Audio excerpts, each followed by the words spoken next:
Hey, what is up, everyone? Welcome to the Crack House Chronicles. I am Donnie, your host, and with me is a man who can cook minute rice in 58 seconds. It's Dale. What's going on, man? What's going on with you, dude? Damn right. There ain't nothing slow about me. Heck no. Can you do it under a minute? I can do it under a minute. I hear you. I'm probably about 36 seconds, probably. Tell you the truth. Well, okay, you got to do what you got to do. Yeah, I'll fuck with it. Oh, man.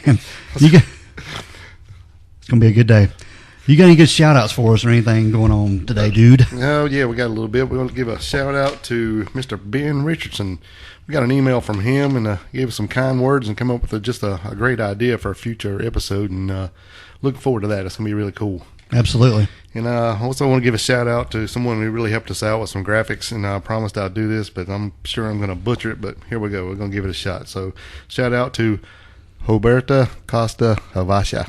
And down in Brazil. She really helped us out getting some stuff formatted for the new shirts and stuff, so I really appreciate it. Thank you so much. You can say that name again. But I won't. I hear you, bud.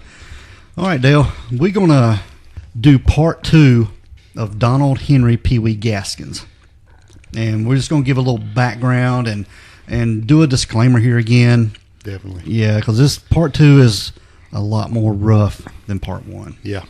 And like Pee-wee's crimes and everything he was involved in, it gets way worse. So just be warned that this is not for the faint of heart. It's not for small kids. And if you're squeamish about anything, you know, we don't mind you turning it off. Right. Yeah, it's pretty rough. And his violence is elevated a good bit, and a lot of underage victims and that kind of stuff. So yeah, and we're going to really explain why he was labeled the meanest man in America. Yeah. All right. Now, just to give a little background where we left off in part 1, Pee-wee had been robbed when he was trying to sell some stolen goods himself. So he was being robbed, and he had found these young boys at their home that had robbed him. Yeah, they were all out together, and then they tried to turn on him. Yeah. Right, yeah, okay. Yeah, and he got them at gunpoint and got them in the trunk of his car and drove them out in the swamp. And that's where he took all their money and all their possessions, jewelry, and even their clothes. Yeah. Left them out there naked in the swamp. Stripped down and left them out there. And told them if he ever crossed them again, they would be dead. That's right. Yeah, so, but moving forward a little bit, this is still when Pee-wee was 35 years old in 1968. At this time, part of his parole, he was not allowed in Prospect, which is Florence County. You know, that's when he had talked to the warden, and the warden gave him that parole, but he couldn't go back. But he would go when his mother would have family reunions, I guess, sneak in, and his wife Mary and his daughter, who was now 17 and married and had 2 children of her own, they lived there in Prospect, which is in Florence County. Yeah, he had about 16 wives, didn't he? He did. All different ages. Yeah, I know that's a little bit of exaggeration, but not by a lot. Yep. Now, in the summer of 1968, he was troubled with a bothersome pain, Dale, and it just his temper and this bothersome pain. Even said in his book that it began in his testicles and ran up his spine into his stomach and then into his head, and the pain would settle behind his eyes, actually giving a migraine, and he would get a voice and telling him to kill. When both the voice and pain came, he would have to leave because he didn't want to hurt Mary or anybody in his family. Right. He'd just go and jump in the car and just drive up and down the coastal highway. Just to get away. Yeah. But this driving up and down the coastal highway wasn't enough for him to relieve his anger and his frustrations, really. Right. And the coastal highway stretches about from Myrtle Beach down to Savannah, Georgia, just for clarity. So that's a big area. It's a long way. Yeah. But along the coastal highway, the girls that excited him were the ones that said no to him, and he began fantasizing about how he would love to, torture females that said no. Right. And I don't know if this is like him actually torturing girls that taunted him in the past. Probably like acting like that was who they were or something. Yeah. Because he's just picking up hitchhikers at this point. Kind of like stand-ins for ones that treated him bad. Right. Yeah. So when he would pick them up and then try to get them for sex for a ride, and if they turned him down, and then that's when he started getting a little And what was weird though, sometimes he would let them go, and sometimes he would kill. Right. or rape or do whatever he wanted to. Well, especially the early ones. Some of them, he'd let them go, and then as it gets on into it a little bit, that's not an option. Yeah. Now, in the summer of 1969, is that a Bryan Adams song? Yeah, that's what I was going to say a while ago when you said summer of '68. I was going to say he went and bought a 6-string, but he had to wait another year. Yeah, but in September of 1969, he picked up a blonde girl in Pawleys Island, South Carolina, by the name of Angie. He sodomized this poor girl. He bit off her left nipple and forced her to perform oral sex on him and stomped her pubic bone. He even slid an 8-inch dagger into her rectum and then pulled it out until he sliced it into her vagina. Good Lord. Yeah, and he changed her and took her to the water and let her go, and she sank. He took all of her money but tossed the rest of her belongings into the river. Right, so this is one of the hitchhikers he picked up, and then she said no. So yeah, the rage had built up. So it had built up. And it seemed like what we're going to get into, his need and his thirst for killing was on like a 6-week cycle. Yeah. Yeah. Even 6 weeks after his first murder, his head started to hurt, and he got those voices again. Right. So after he would kill somebody, especially early on, then he would feel like the best he'd felt in so long. He'd be like he was clear, and he got it all out, and then it would start building back up, like you said, on a 6-week cycle. Yeah. Now, in October of that same year of 1969, he meets a woman named Daisy from Jacksonville who had been working in Myrtle Beach. He did the same things to Daisy as he did to Angie: tortured, raped, bound her, and put heavy chains on her and drowned her in the swamp. Yeah, so even though he was torturing them and with a knife and all that, they were still alive when he threw them in the swamp and drowned them. Yeah, crazy mess. And by Christmas of 1969, he had killed 3 victims. On the highways, right? Yep, on the coastal highway of South Carolina. Now, Dale, in November of 1970, Peewee was riding around town, and he saw his niece Janice and her friend Patty, and they had been out drinking a little bit. Yeah, there's a group of girls, I think, all together, and when they saw them, they asked Peewee if he would take her and see if he could take care of them because they had to get home for curfew. Yeah, and I think actually Peewee and his niece were, they were on good terms. Yeah, they had actually they would see each other on like a restaurant in town, and they would eat occasionally at the same place. So they, it wasn't like they were strangers. Yeah. Yeah, but yeah, he took Janice and her friend Patty to his house to sober up and get them cleaned up and everything. And even they had vomited and got them to drinking black coffee. And while there, Peewee showed him his penis. Well, actually, to Patty. Yeah, Janice had passed out on the bed. Yeah. And she tried to run away, but didn't get too far. Yeah, I'm sure she was pretty shocked at that when they were going to Uncle Pee-wee's house to chill out and clean up Janice after she had thrown up on herself, and she's passed out. Next thing you know, he's all out. Yeah. And he ordered her to sit down and tried to have anal intercourse with his unconscious niece. But she ended up waking up and trying to fight him, and he was hit over the head by a lamp by Patty. Yeah, she grabbed a lamp and smashed him over the head. Yep, and the girls actually got away for a little while. And he come to his senses, and he realized, this wasn't a good situation, especially him, what he had done. Yeah, and seeing they were gone. Yeah. So he jumped in the car and took off down the road. Yep. If he could find them. And he managed to catch up with the girls and got them into the trunk of his car. Yep. And once back at his house, he ordered Patty to remove her clothes, and Janice tried to escape but stopped him by hitting her and causing her to become unconscious.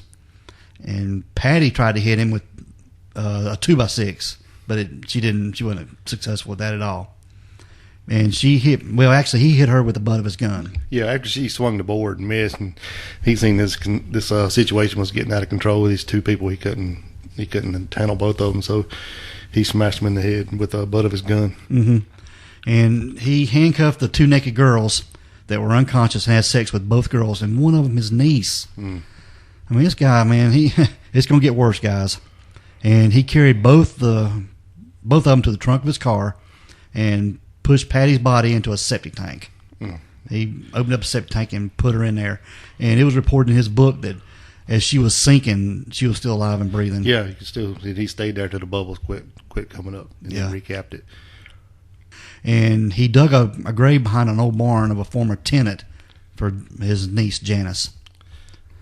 So this he's sick, man. Right. Now I did see one different account of this where it said he hit them both in the head with a gun.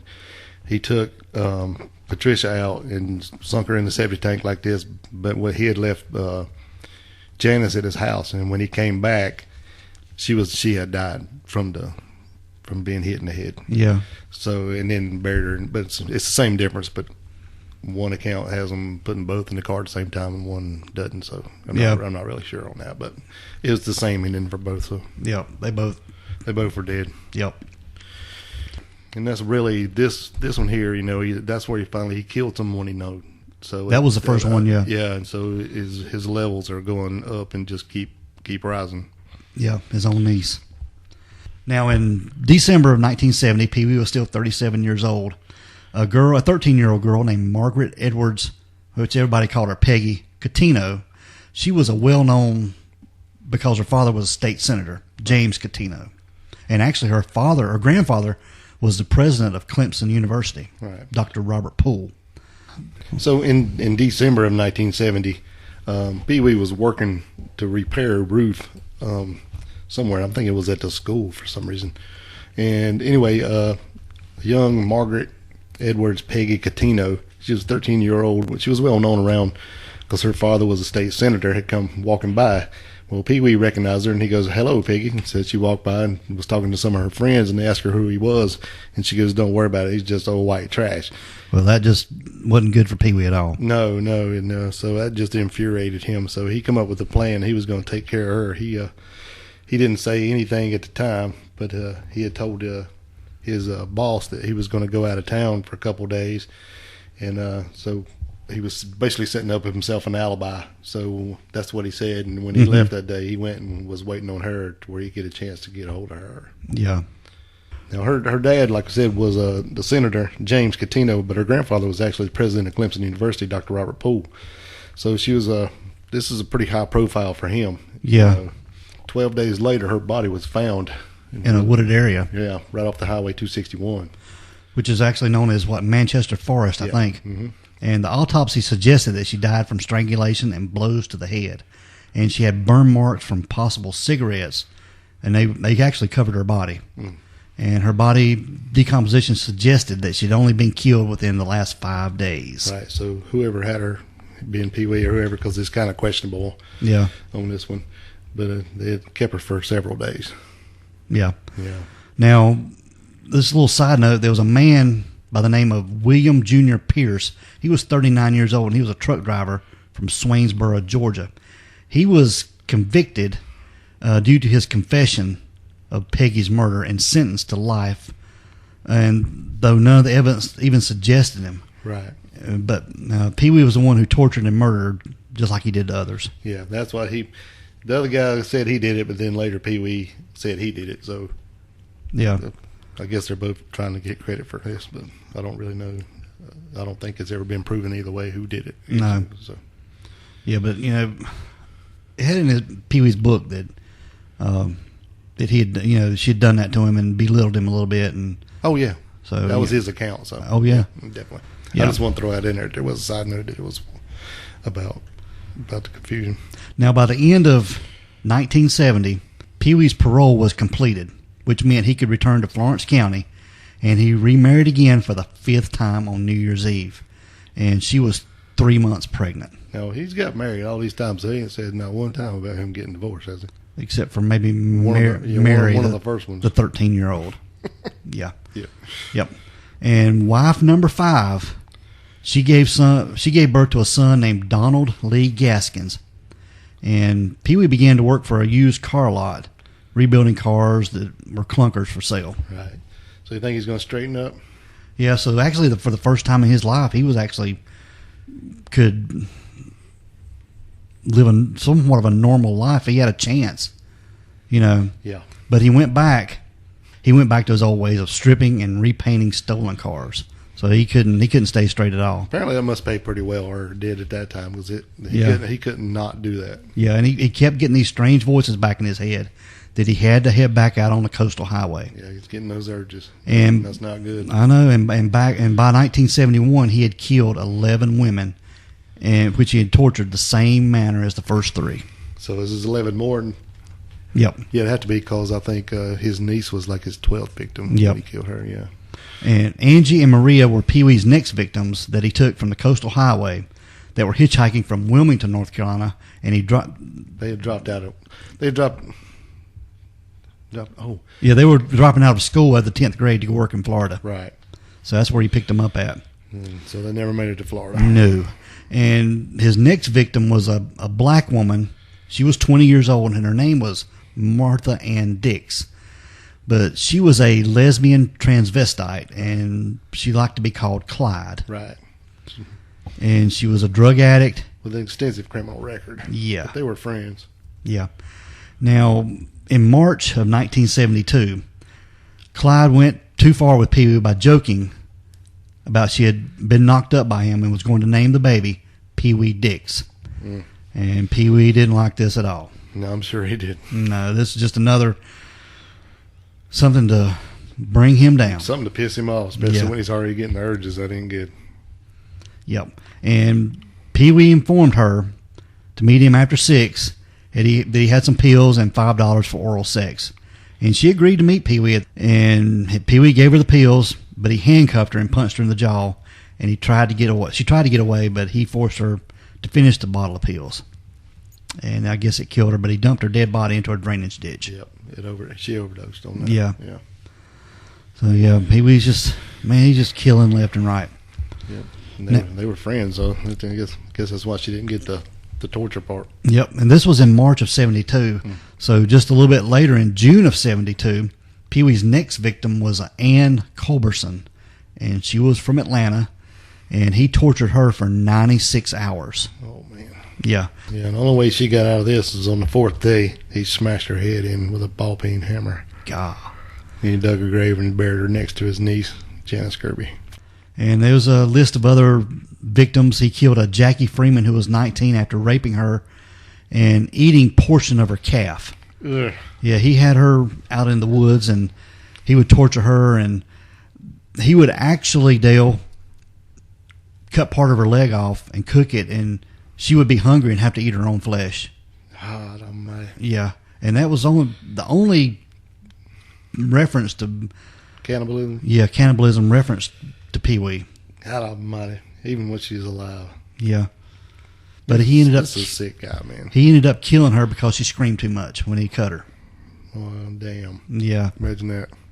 Yeah. All right, Dale. In 1973, Pee-wee purchases a vehicle, and it's an old hearse. Imagine that. Yeah. That would be cool, though. It would be cool. Yeah, I ain't into the eating people and all that stuff, but a hearse would be cool. Yeah. And he was telling people that he needed it to haul all the people he'd killed to his private cemetery, and they thought he was just joking. Oh, yeah, little Pee-wee. Yeah. No one, he ain't joking. Yeah, and he had a sign he had in the back of that hearse. It said, "We haul anything, dead or alive." Yep. Yeah, he didn't want no attention, did he? No, not at all. Good God.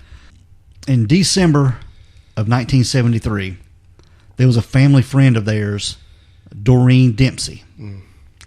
And, yeah, like I said, she was a family friend, and she had a child, a Robin Dempsey, who was 2, right. And she was also pregnant with another child. But she had came to Pee-wee and his wife needing a place to stay, Dale. That's right. And Pee-wee told his wife, we don't have any room for her. We just don't have any room at all. She can't stay here. But later, he met Doreen and told her that he had a trailer yep. down in the woods that she could rent from him. And she could actually rent it cheap as long as she done sexual favors for him. Yeah, and the only deal was just don't tell the wife what's going on. Yeah, and everything will be okay. And with Doreen needing a place to stay, and she agreed to this. Right. So they all jumped in the car to go see the trailer. Jumped in the hearse. Right. Yeah. And he took them out to the woods, but there was no place, no trailer, nothing. Nope. All right, Dale. After they got into the woods, Peewee killed Doreen, raped her, and then raped and sodomized the 2-year-old. Yep, he killed and raped both of them. Yep. So that's supposedly by hitting them in the head with a hatchet. That's how he killed them. Yeah, that's bad stuff. So he raped. So he raped and killed Doreen, who was 23, and then turned right around and raped the 2-year-old daughter. Yeah. Sick. Mm-hmm. Sick bastard. Yeah. Now, moving just a little bit ahead, in July of 1974, there was a report of Peewee had raped and castrated and murdered 2 unnamed boys. And later, he killed Johnny Sellers, who was 36, and Jessie Ruth Judy, who was 22.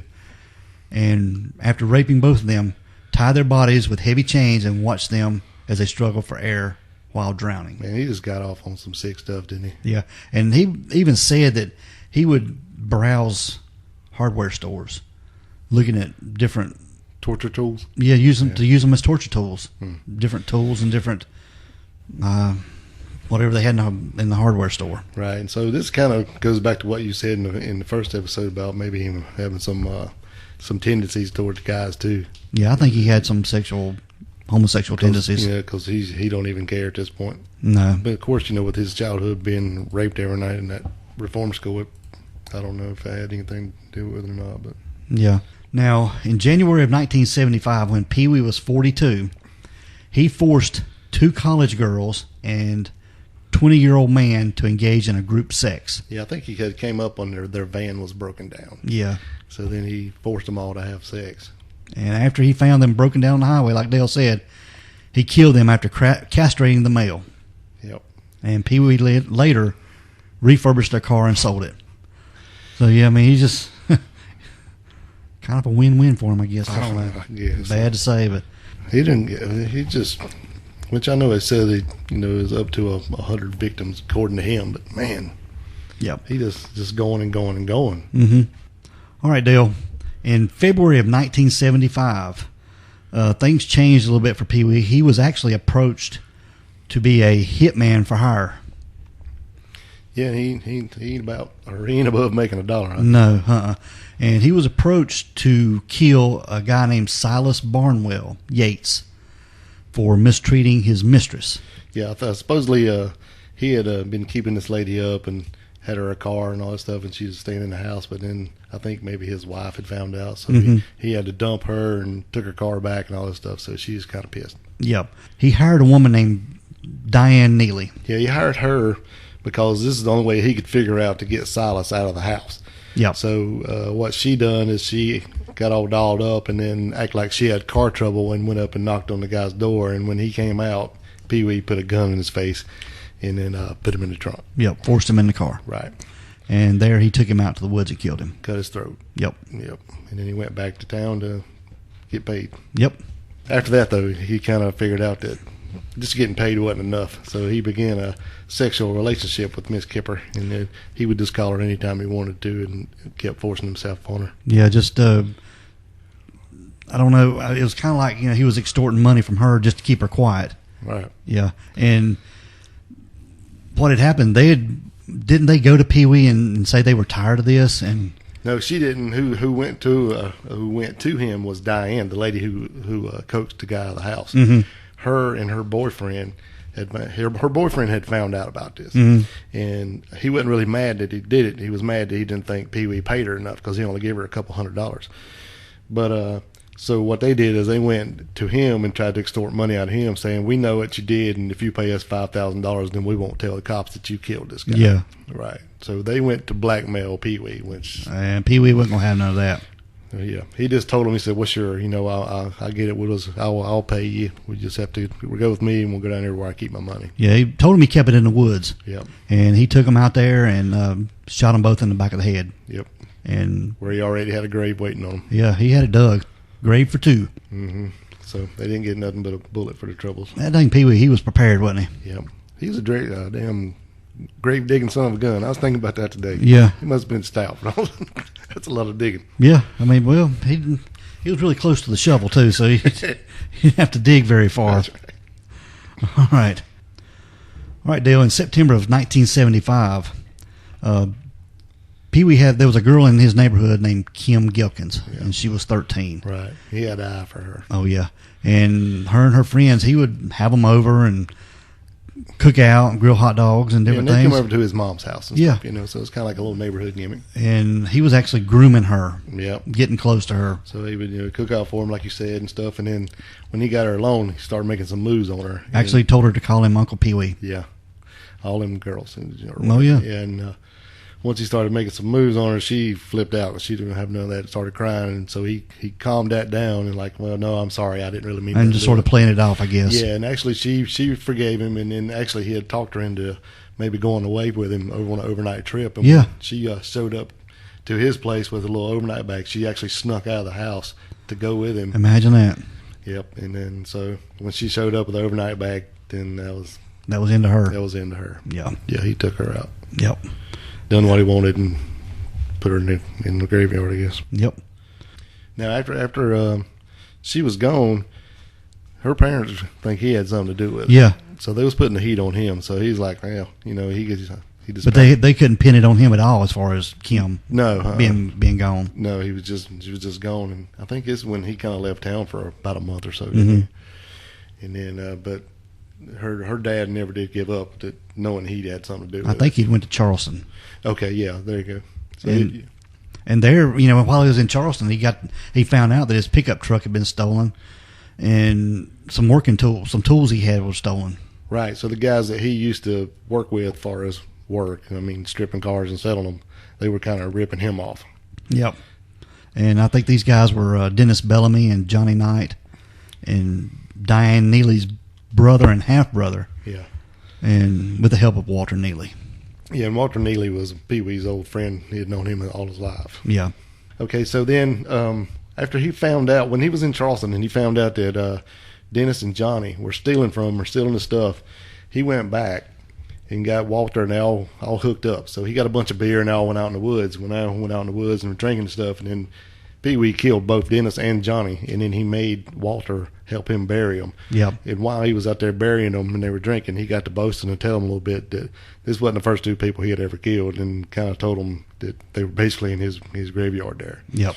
And then after this, when this incident happened, meanwhile, Kim Gilkins' dad had been talking to some deputies that he knew and kind of pressuring them to at least go and check Pee-wee's apartment, because he just knew that he had something to do with her death, or at least her disappearance. And they did go do it, and they found some of her clothing in his possession. So then, at this point, when they went and arrested him for delinquency of a minor, so they could hold him while they see if they could find some more stuff. Just have something on him to hold him in jail. So they'll know where he's at, right? Yeah, exactly. Now, Dale, was at this point where Walter Neely went to his pastor.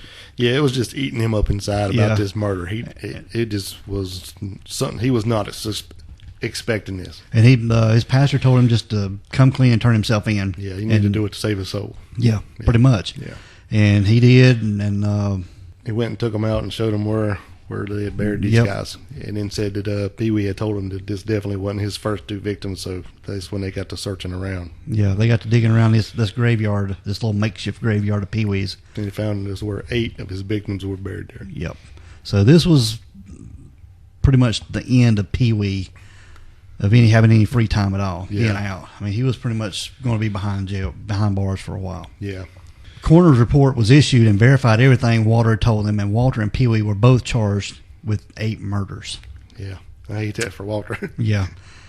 And Walter didn't have any kind of plea deal or anything. He didn't negotiate with anything, and so he just felt bad and went and told what had happened, and they just charged him the same as they did Pee-wee. Yeah, life in jail, life in prison. But you'd think if he'd have got a good lawyer, maybe he could have got some kind of plea deal and maybe got some kind of reduced sentence or something. Right. Being an informant or, something. Something, right. But I guess he wasn't thinking. He just felt real bad. Yep. So he ended up getting life in prison without parole. Right. Yeah, that's when they decided that they were going to charge or try Pee-wee all separate, every one. Yeah. Yeah. So the trial for the murder of Silas Yates was moved to Newberry, South Carolina. And Suzanne Kipper, John Owens, John Powell, and Pee-wee were all sentenced to life in prison. They charged them both with 8 murders, but they said they were going to try them all separately. But Peewee, he was found guilty of he was found guilty of murder in the first degree and then sentenced to death by electric chair. But it was overturned.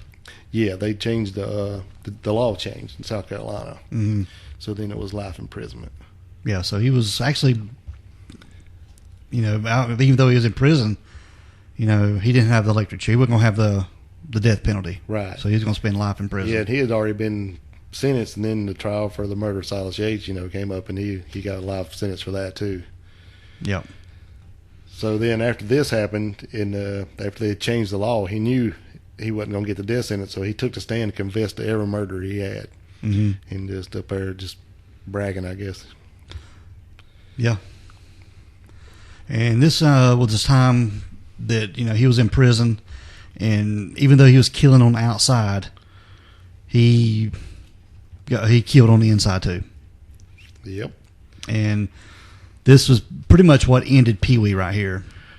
Yeah, because even though they had changed the law to only a life sentence, then later the law was changed back. Yeah. Till they reinstated the death penalty while he was in prison. Mm-hmm. Yeah, but he didn't think that would apply to him because he was already in. So he really didn't care. He still did whatever he wanted to do. Yeah. So he was in prison, and he was approached to kill another inmate who was on death row. Yeah. By the name of Rudolph Tyner. Yeah. And Tony, is it Simo? Tony Simo. Yeah, Tony Simo wanted to hire him to kill him. And even though he was in prison on death row, but he wanted him dead. Yeah. Didn't he kill his parents or something when a robbery gone wrong? Yeah. I think was what the deal was. But so this dude was real pissed that he wanted him dead before he was dead. Exactly. But Rudolph Tyner was hard to get to. Yeah. And Peewee had to work and little by little to befriend Tyner. Little by little. Little by little. And he would get him drugs, take him stuff, contraband, anything he needed just to get close to him. Yeah, so I'm guessing Peewee was pretty charismatic, wasn't he? Because he could sway just about anybody. It seems like it, don't it? Yeah. He could just do whatever he wanted to do. And it don't matter if they were kids or a warden at the prison. He could pretty much get what he wanted when he wanted it. Yeah. But he was getting drugs for Rudolph Tyner. And he devised a plan. He actually had some drugs or poison that he was giving Tyner. Yeah, he's putting it in his food and his stuff. But it wasn't working. And he had tried it several times. He couldn't kill him. He could never get it to work out. So he devised a plan to have some military grade C4. Yeah, brought into the prison. Yeah, he got that in the prison somehow or another. He got it in, and Peewee rigged up a walkie-talkie type radio. Right. With this C4. And he was able to get it to Tyner. And what he done, he told him that if he needed drugs, he didn't have to, send for him or anything like that. Just get on the walkie-talkie and call me, and I'll get you what you need. Right. So what Tyner did, he had the walkie-talkie, Dale, and when he mashed the button to call Peewee, it blew his head off. Yep. It was a bomb. It was a bomb. And it took months for the prison to figure out what had happened. Yeah. A long time. Yep. And eventually it was found out that Peewee was behind it, and he was the one that killed Rudolph Tyner in prison. Right. So even though it gave him even a bigger reputation in prison, he just made a hell of an enemy. Yeah. In the warden, because he made him look like an ass. Yeah, and he showed everybody what the security, how lax it was. Right.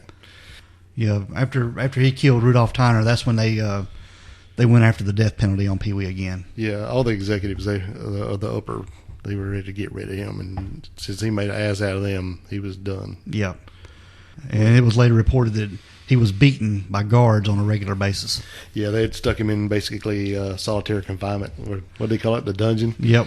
Yeah, where he only had human contact like twice a week, and they was only taking out a cell to take a shower, so they were just going in there and beating his ass.